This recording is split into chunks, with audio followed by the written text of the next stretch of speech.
All right, mga kababayan, mga kaibigan, mga kabirador. Kamusta po kayong lahat? And welcome po dito sa Tokis Birador, ang second channel na political vlog ni Simply Tokis Vlog. No? Shout out po lahat sa inyo and may God bless us all. So ang pag-usapan natin mga kababayan, ito pong si Robin Padilla. Nagmagaling na naman po si Robin Padilla. Hindi titigil ito kasi mukhang nararamdaman niya mukhang magiging presidente si Sara Duterte, kaya gusto nilang mapalawig pa ang termino ng dakilang baliw na tukmol na pusit na si Sara Duterte. At ganun din po, may sinabi po ang mga mambabata sa kanilang Meet the Press kahapon about dito sa COA o yung Commission on Audit and Modified Opinion tungkol sa opisina ni Tukmol Sara Duterte. So unahin natin mga kababayan yung gustong itulak, muling nire-refile niya itong kanyang Senate bill tungkol sa charter change o yung tinatawag nating Chacha.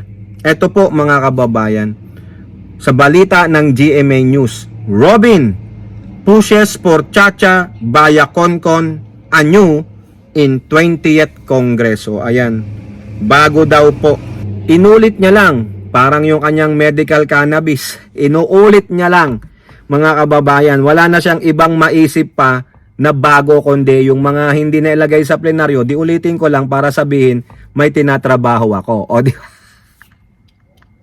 nautaka na naman tayo ni Mr. Boy Silly. Oo. Senator Padilla has refiled a resolution in the 20th Congress seeking to revise the 1987 Constitution, to revise the Constitution of the Philippines through a constitutional convention. CONCON. Hindi po siya People's Initiative. Padilla, chairman of the Senate Constitutional Amendments and Revision of Codes, filed a resolution on both houses emphasizing the need to revise the 1987 Constitution.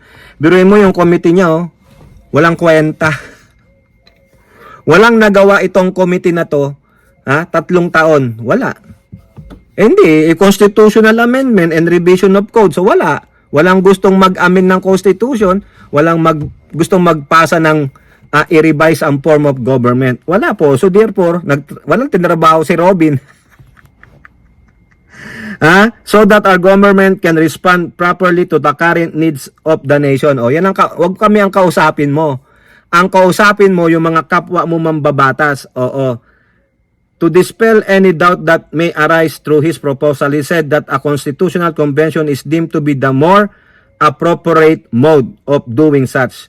Padilla noted that through a CONCON o constitutional convention, the revision of the Constitution will be participatory and democratic, granting that the delegates are elected by the people and are more likely to be more diverse and representative body. Resolved by the Senate and the House Representatives of the Philippines by a vote of 2/3 of all members of the House voting separately to call up a constitutional convention to revise the 1987.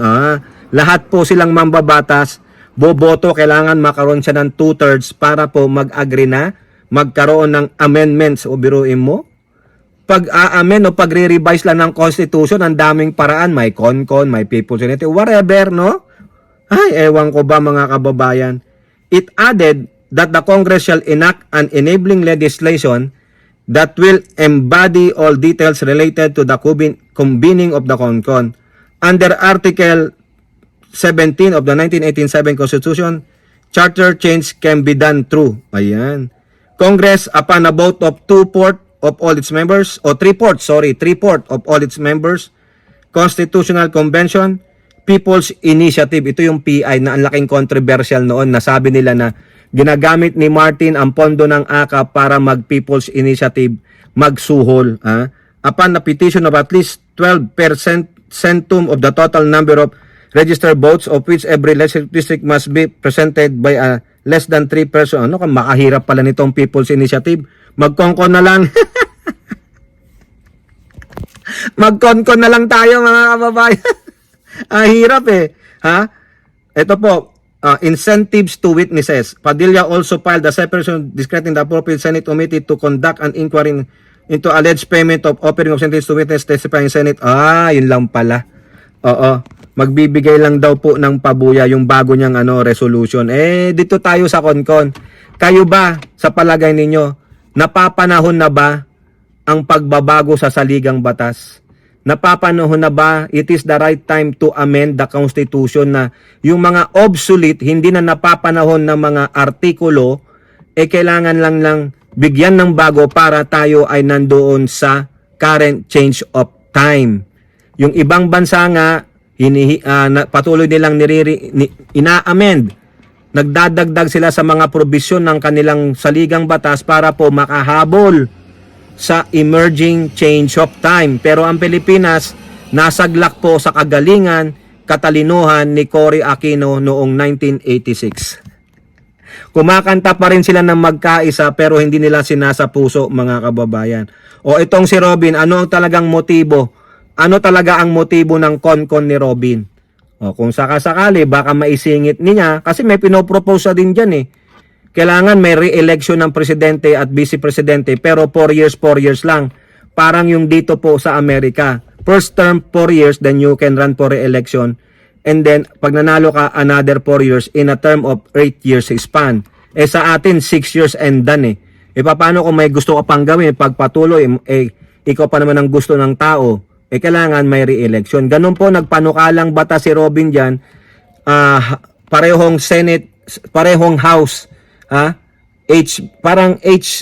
House resolution, ganun Tapos may kasamang Senate yan may tawag sila dyan. Pero wala rin, bokya rin, tenga din. No? Ano kaya ang motibo niya sa konkon? Palawagin ang termino ng presidente at vice-presidente? Ako po, payag ako hanggang 8 years. Sige, 4 and 4. May re-election ng first term. Hanggang second term lang that's it. Di ba? Pero nasa sa mga mambabatas po yan. Whether konkon, People's Initiative, bahala na po sila dyan. Now, pasok naman tayo dito sa sinasabi ng mga mambabatas about sa COA na yung unmodified opinion. Dito po sa ulat ng Politiko, kasi po nagkaroon ng press con itong mga mambabatas, si Joel Chua, saka itong si Saro Partilis, nakalimutan ko pangalan nitong Saro Partilis na to si Terry Ridon. Si Terry Ridon po, appointee po yan dati ni Digong, pero umuokay naman siya sa impeachment. Pero ang usapan dito yung COA. Binigyan po nila ng pansin yung sinasabi ng mga kampo ni Duterte na wala nang impeachment kasi may unmodified opinion na ang COA. Ito, dibang po dito. COA's unmodified opinion does not clear Sara Duterte on fund misuse. Correct? Maski na may qualified opinion ka, hindi ka pa rin lusot sa paggamit mo ng maling pondo mo. Kasi may dalawang steps pa po ito na inuna natin sa ating live stream, Two lawmakers stress that the reported unmodified opinion of COA on the financial statement of the OBP does not erase the notice of disallowance issued on the Vice President during confidential fund use. Correct, hindi mai-erase yun. Sabi nyo, unmodified opinion lang naman. Wala pa nga yung performance saka yung huling-huli. Dalawa pang audit ang gagawin ng COA. Nandun pa lang kayo sa una, presentation of your materials. During Monday press con, Manila Representative Chua and Bicol Saro Party List, Ridon said the public should not be misled into thinking that an unmodified or unqualified and audit opinion dissolves Duterte of irregularities in the use of confidential fund. Correct. Niloloko lang kayo ng mga DDC, sinasabing walang ginawa si Pusit.